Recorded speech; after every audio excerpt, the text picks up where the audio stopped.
Greetings everyone, welcome to my sketchbook. In the last video I mentioned something about Star Trek, and I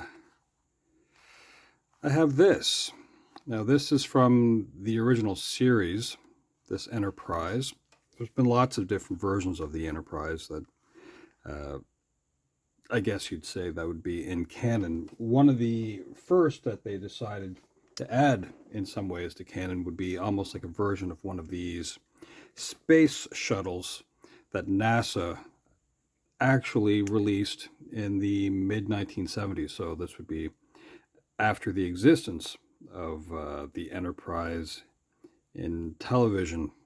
The the version of the space shuttle that they named the Enterprise was actually a means by which to test like unpowered version of one of these. So like a lot of these shuttles, when they were using them for flight, they didn't, have them with booster rockets. They mounted them on the top of huge airplanes, and then they would just see how they could fly. Pretty remarkable machines that they were building at that point, meant to be a reusable way of space travel. So that's kind of interesting. No, it's kind of strange. I believe there were 6 different versions of the space shuttle. They lost 2 of them, of course. Influence of Star Trek. It's fun to think about that sort of thing. This is an old phone, of course. It's a flip phone communication device. You would often see nowadays larger things like this. That's kind of like a cell phone that you'd see. But I'll show you one of the smallest cell phones that I have and that I kept. I'm just kidding, that's not it. This is it. This is the LG Chocolate. Kind of a cool machine, I guess you could say. I charged it up just for fun. It doesn't have a touch screen, but it does have some games in it. So this one actually has like Assassin's Creed, Midnight Pool, and Tetris. Java powered. This thing's almost out of power. Uses a lot of power. Pretty slick though. How does one get this thing to shut off? Okay, let's see. Come on, exit.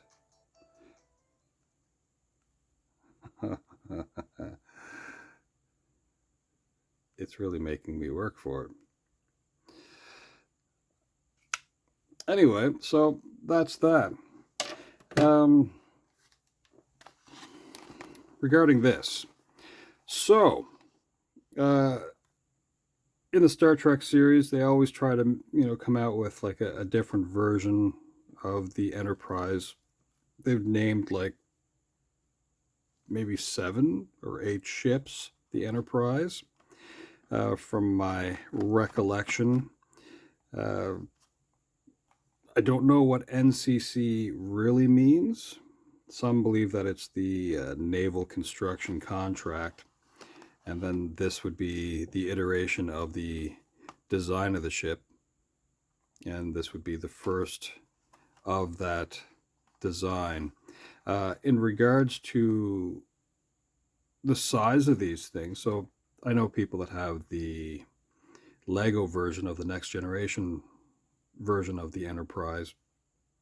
When you think of the size of that compared to this, it's nearly twice the size of the original series Enterprise. I'm trying to think of the size of the Enterprise from Next Gen. I believe it's somewhere around 1/3 of a mile long, so I'm going to say over half a kilometer. So it's a pretty big vessel or depending on how you'd like to say that. Um, yeah, huge machine, huge machine. Like if you've ever been around like cruise ships, like way bigger than the Titanic. How about that? Let's see here. The idea that I have in my head is I'm going to try to doodle a picture of the non existent Kobayashi Maru, which is a ship sort of famous in Starfleet Academy simulation testing. Just going to doodle and see what we come up with. So much like the Enterprise, it has a disc like part of it that would have the bridge and phaser banks. I do believe, though, that this would be like a fuel carrier instead. I don't know if I like where I'm going with this, honestly enough. So, in looking at this, yeah, well, let's look at that a little bit differently. Well, no, we're just going to keep on going here.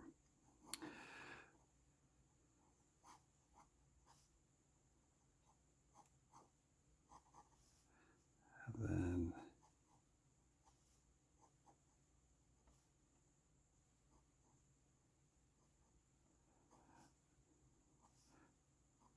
so what is the Kobayashi Maru? Well, it's a fictitious ship meant to test Starfleet cadets in a scenario that would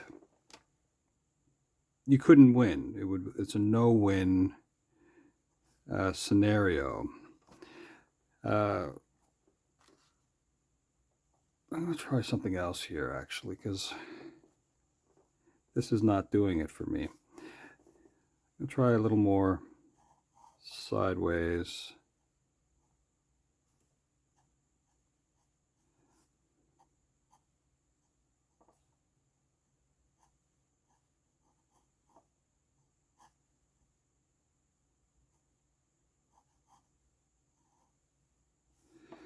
Zoom in on this a little bit.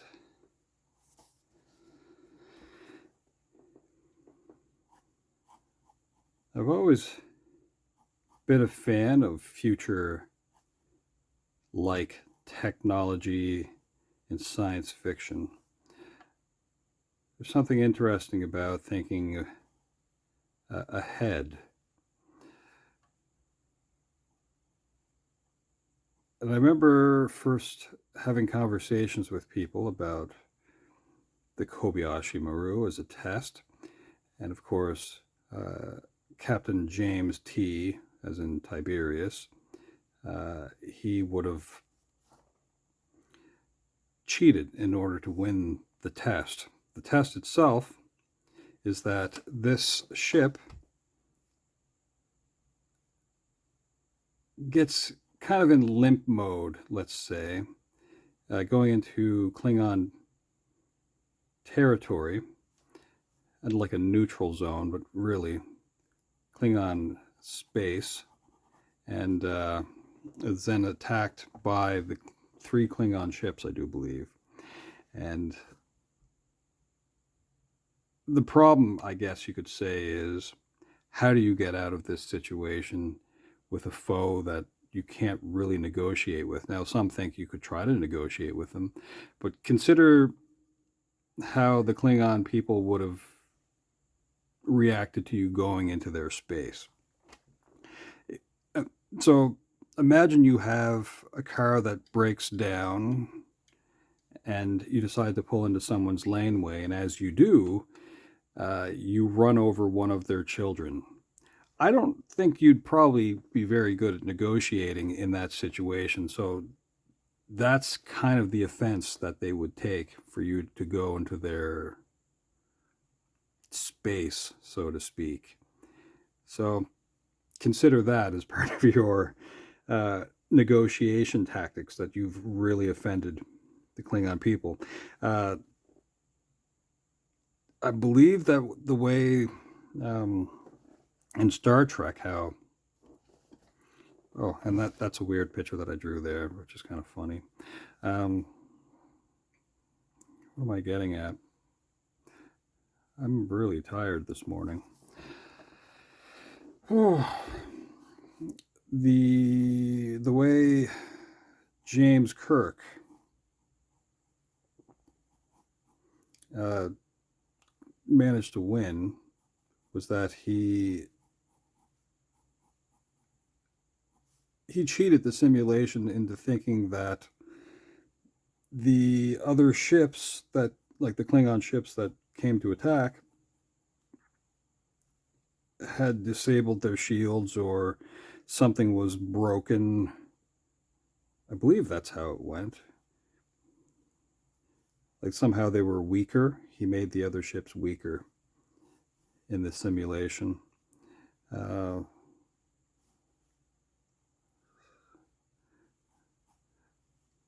then this actually has an extension of the body part here.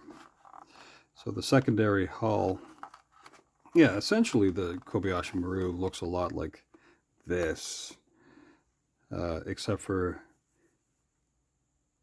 it has like lower, I don't know if these are like fuel cells down here, those. Anyway,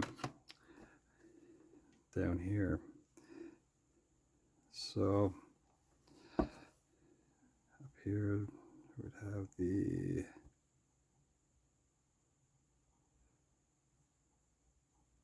features of the disc,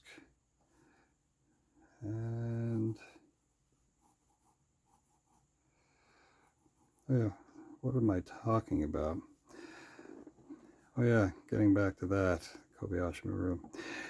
So yeah, Kirk cheated, disabled it, and he managed to save the ship and the crew by cheating the simulation, and was the only person to have accomplished such a thing. The conversation that I had with somebody, and this was a long time ago, had to do with if Worf from Next Gen would have had the ability to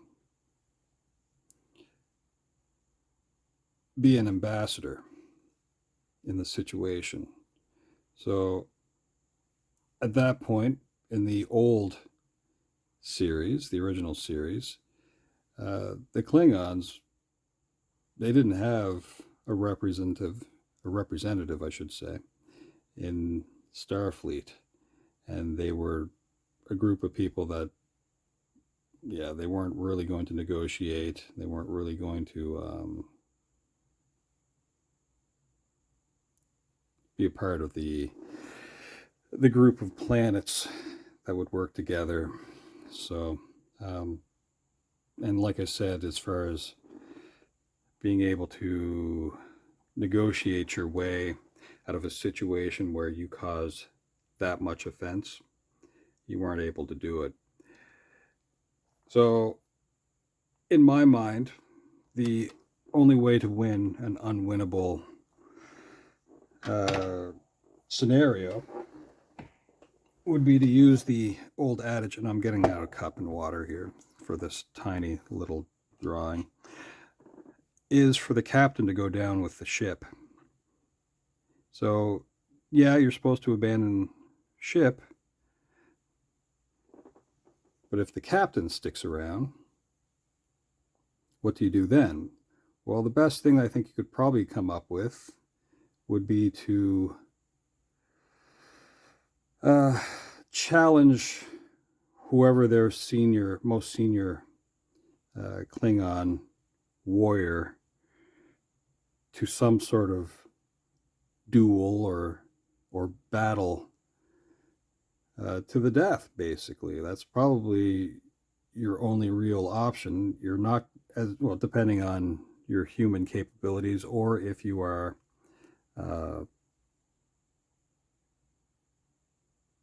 a different species of humanoid, I guess, only then might you have a chance against the physiology of a Klingon. So that's probably the only way, if you are somehow versed in some specialized version of hand to hand combat, which, depending on who you talk to in the wonderful world of Klingon warriors that would take you up on the challenge, that might be your only way, is a physical confrontation. But if you don't have the, communications open, they're not willing to talk with you, well, you're not going to have that chance to do that battle, which in most cases, uh, the Klingons would probably take you up on.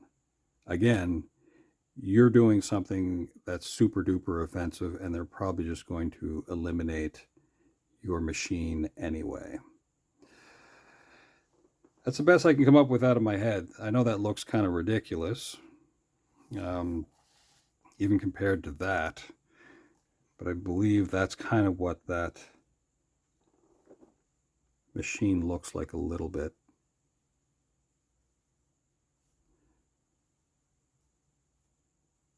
So I hope that's sort of an explanation of what the Kobayashi Maru is. Um, just a bad situation. You don't really want to cause a conflict like that. So you kind of, yeah, you go down with the ship, you abandon ship. Uh, it's kind of all I can really ramble on about. Not meant to be a very long video. I think just setting the cup down on the floor. I believe with this, going back to this for a moment, this is, I believe, Constellation class is what I think they call it. And then it goes to something like Galaxy for next generation, and there's a bunch in between and a few after. I believe at one point they had a ship that was called the Titan, and the Titan changed its name to the Enterprise. Beyond that, I can't really help you with that. But I believe,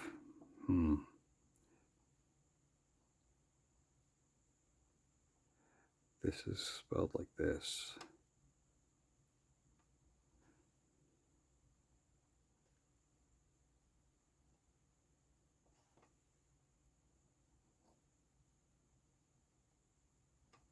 I'm trying to remember its classification. I know it's I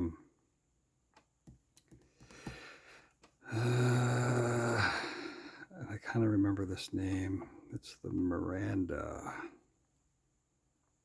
class. Now, I don't remember. For some reason, I think there's like a 3 involved in it or something like that. But it's a fuel carrier. So I don't remember what that is beyond that. We'll just say it's a fuel carrier.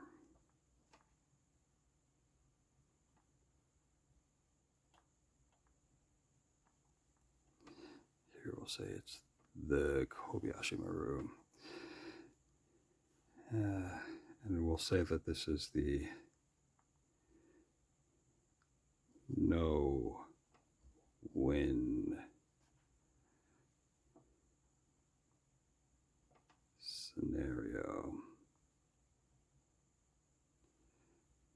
Starfleet test.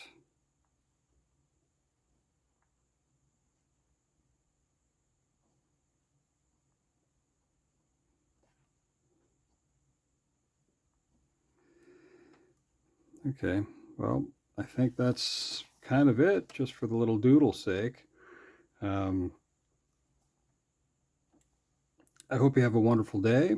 I know this isn't really like a cute whatever little thing, but I just wanted to ramble on about something that I know a little bit about. Um, yeah, so there you go. All right. I hope you have a wonderful day.